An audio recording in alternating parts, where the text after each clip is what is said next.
Welcome, everyone, to this episode of Creatively Free. I'm your host, Ariel Grace. And today I have the amazing pleasure of talking with Enchantress Shane, who is going to talk all things creativity and freedom with us. Um, Shane, would you like to do a little introduction? Sure. So I am an unconventional educator. My background is teaching and therapy and very conformed, structured, and that was not my game or my system. And so I want to give everybody hope if you're doing something that you don't like right now, or if even if it's your business and you don't like it, it's actually really important to know that you can always use creativity to create more freedom and more money, even if it feels like there's no way to do that. So Mm. I've been doing this since 2011. I worked in schools, I worked in special education agencies, I've worked with very needy populations on the whole spectrum of like 3-year olds and 85-year olds. And so the work and the method that I've used with everyone without knowing it. So collectively now I know what I'm doing and there's a structure and a method, and the creativity comes within the confines of this is the beginning, this is the end. And in between, it's creative chaos. Yeah. Amazing. Oh, well, tell me a little bit more about your journey. I think thread of potential, where you're saying you went through a transformation Yeah. essentially and how you started showing up differently. Well, I was a special educator and a speaker on the topic of special education and relationships between parents and children. And at the same time, I had started my acting career of improvisational theater in New York City. And what I found was there were a lot of alignment between children with autism and theater. Mm. There was a lot of mirroring neurons going on. And there was a lot of practices that I was doing in my theater class that I was like, I'm going to take this to my special needs children, where I was taught to be like, what color is this? They were supposed to reach certain goals, but they were 3. And teaching them the color red seemed the least important when mom wasn't getting dressed and they were disconnected from the child altogether. And so connection became a really big part of what I was doing. And I kept following my path. I had no idea what I was doing. I just knew that there were kids who were not present. They weren't here. They weren't like, oh, yay, Miss Shane is here. They were checked out, and moms were checked out. And I knew that beyond their goals and the colors and the numbers and things they should learn, uh, there was something that they had to bring to the table that nobody was looking at. And what they had to bring to the table was presence. And I'll give you this one quick story because I think it's really meaningful. I was assigned to this family that just moved here from Egypt, and wealthy family. They talked about palaces and land, and now they're living in an apartment in Bay Ridge because that's where services to help their son were. Bay Ridge, Brooklyn. And I show up, and the child is 3, and he's just watching the ceiling fan go around. And mom has like jewelry to die for, but a robe, and she's not getting dressed. It's like 4 or 5 in the afternoon, and every day she's not getting dressed. And now I feel all this pressure, like rescue this kid.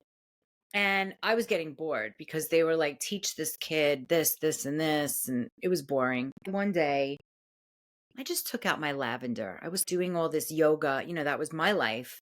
And I sprayed lavender.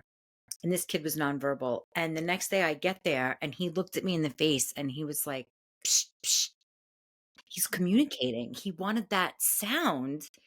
And I was like, oh, I didn't put this together quickly, but then I realized he wants me. He wants my authenticity. He wants what I seemed excited about. And I had this relationship with these people in Oregon that were selling lavender, and I was like exhausted, didn't know what to do with him anymore. I was falling asleep on the job. And then I sprayed this lavender and I was like, you know what? I think this kid could save the world. And Mm. so I started approaching him in a different way and I let him lead. And I brought a yoga mat. I liked yoga and he wanted to open it up. It's something he'd never seen before. And I started to really tune in. What does this kid want? He's 3 and he has needs. So what? He has autism. All that to say, it started me on this path of what's really going on right now for this person that I want to be connected with. And then I worked with parents. And then I realized everybody needs this. The common denominator of everyone I've worked with, and I've worked with kids in prison and I've worked with sexy billionaires, we want to be seen. We want to be understood. We want to be listened to. And if people can be sensitive, that's the people I can really work with. So all that was over, I would say about 10, 11 years. I've been coaching since 2011, and the people who I focus on are different. And for now, it's been the longest amount of time is people who are sensitive and usually hyper aware, which creates overthinking.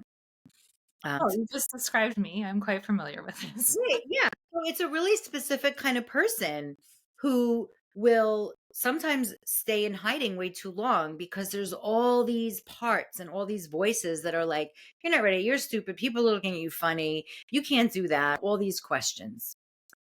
And it's hard to override all that overthinking when you're sensitive because you actually feel it. The other day I was at a party and everyone was singing. I love performing. Singing, I like it, but I'm not great.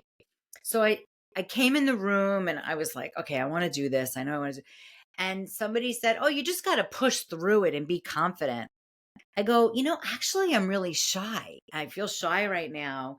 And so I'm going to sing facing the other way. So it's not about pushing through. It's about owning where you're at, doing it anyway, and being like, I feel really insecure. I'm not going to pretend to be confident. I'm not going to pretend that just because I come in the room with a lot of energy, that is the way I always am. And that is so authentic and so real. And that's the new way to do business. That's the new way to be creative. It's the new way to be in love, is not to fake it till you make it, is to be real and see what happens anyway. And, Right.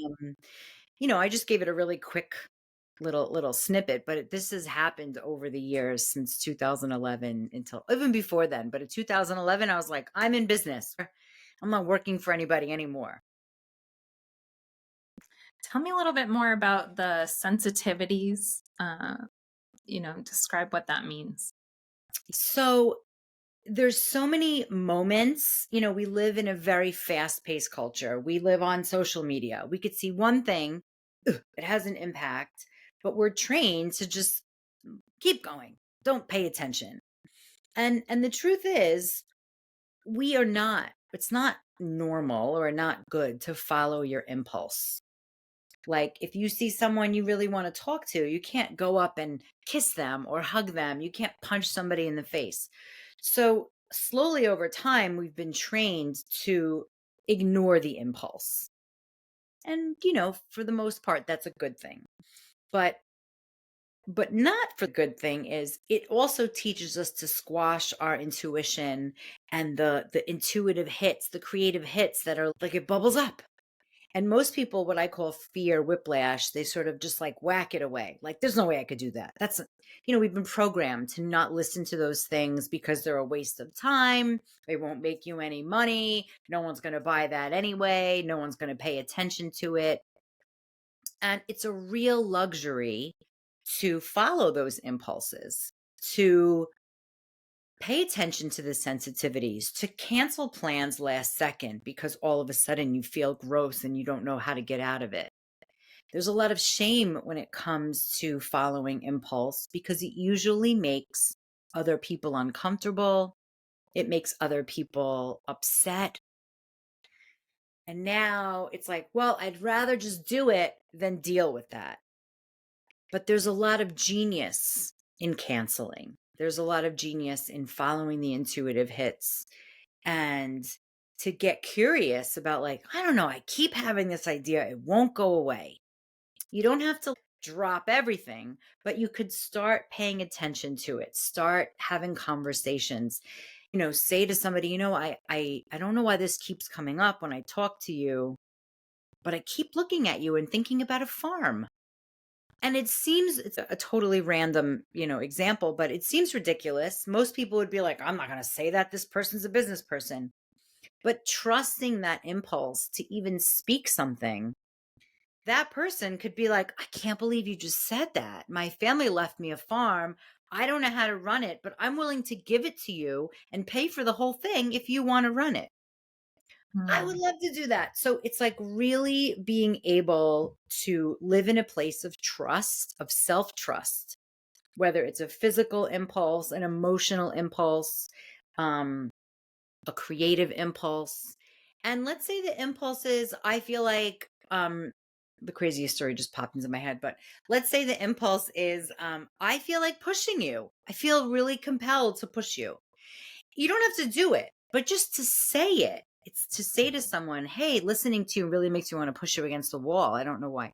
And the person might be like, yeah, I also feel annoyed and I've been feeling dizzy lately. Like by sharing the impulsive thought could turn the whole relationship into something deeper, more intimate, more successful. And it's scary. It feels risky. It feels like you're doing the craziest thing. And yet the other person's life could be totally impacted in a great way because of it.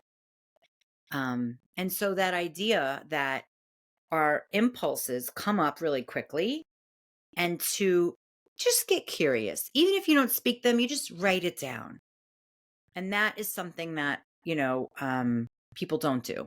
They just like whack it away like a fruit fly. right. This is really fascinating. I'm seeing a common theme here to your examples and stories around your deep desire for connection Yeah. and your willingness to try new things because of that desire. And I think that's a really common like yearning, especially post COVID for so many people. Like we've forgotten how in some social circumstances. Um, but hearing not to withhold, that's the Mhm. biggest theme I'm hearing. And I'm hearing you say, once you act on the impulse, being observant of how it impacts everything, and then keep going if it gets creating something really special. That's amazing. But I've been doing this so long and it's kind of refreshing to really watch the world speak their truth, and there's messiness that comes with that. We're looking at our world now and people are just keyboard warriors in some ways. And I'm saying, do it for art purposes, do it for creativity. It could still push people's buttons, but use it in a way that brings out the self exploration, that brings in self actualization. Like, this is actually who I am. So Yeah. that everybody's inspired just by watching that. It can be something like, I want to do that too. And it sounds like you have a theme in your life of how you embody this. Embodiment is one of those words. Yes. Can you tell me about embodiment and how that relates? Yeah, it's such a good question because I'm a big thinker. I like big brains. I think a lot. And embodiment can be an actual physical class. You can show up to an embodiment class. But where I learned it and why I love it is if you tell me personally, here, we're going to work with your body, my mind is still hyperactive. But if I'm playing a character that I'm being real in imaginary circumstances, now my brain is occupied, I'm in connection, and I'm doing things with my body. So that's why I love theater as the way in to real embodiment.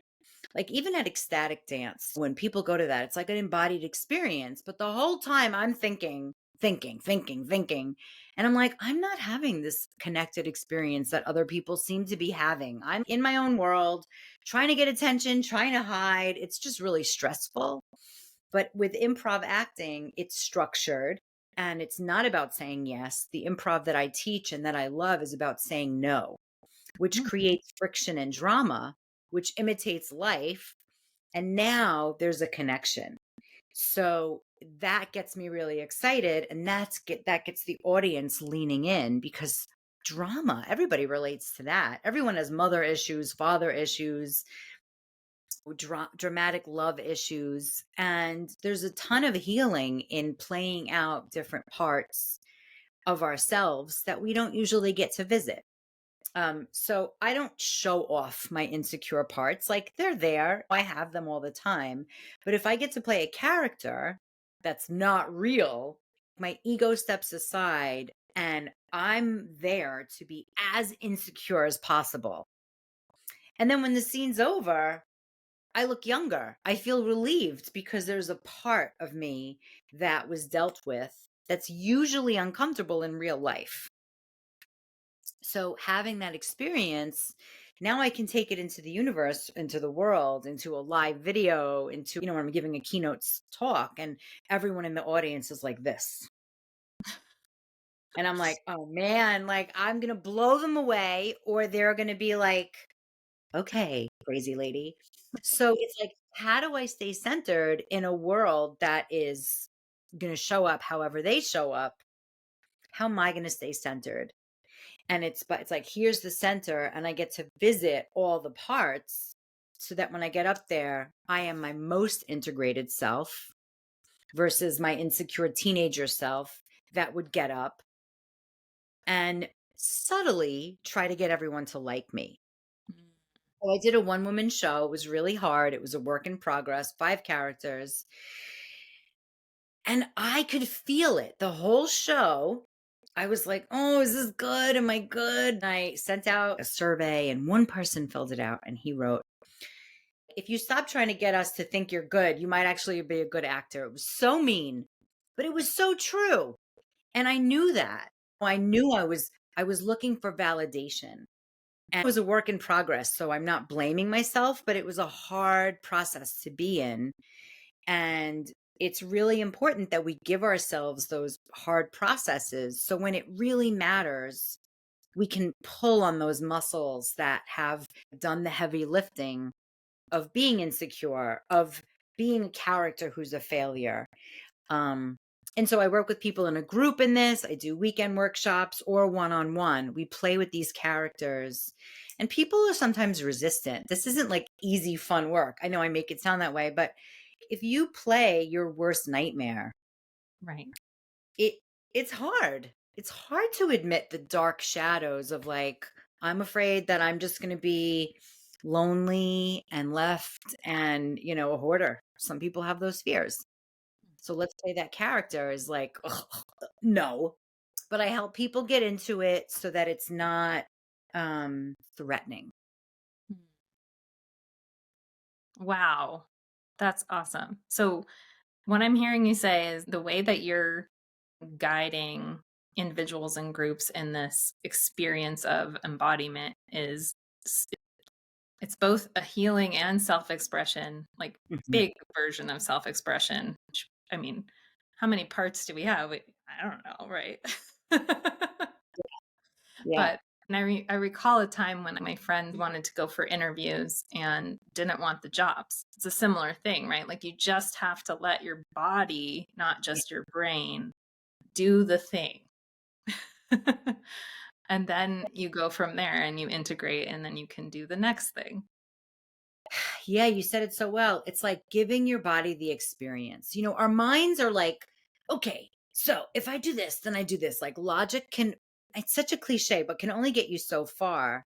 And, I have a women's group called Trust Club. And so at certain points, I'll say, okay, you lead us in a movement practice. Now, she'd been talking about doing this for months. And of course, if I said do this and gave her ahead of time notice, she would stress herself out.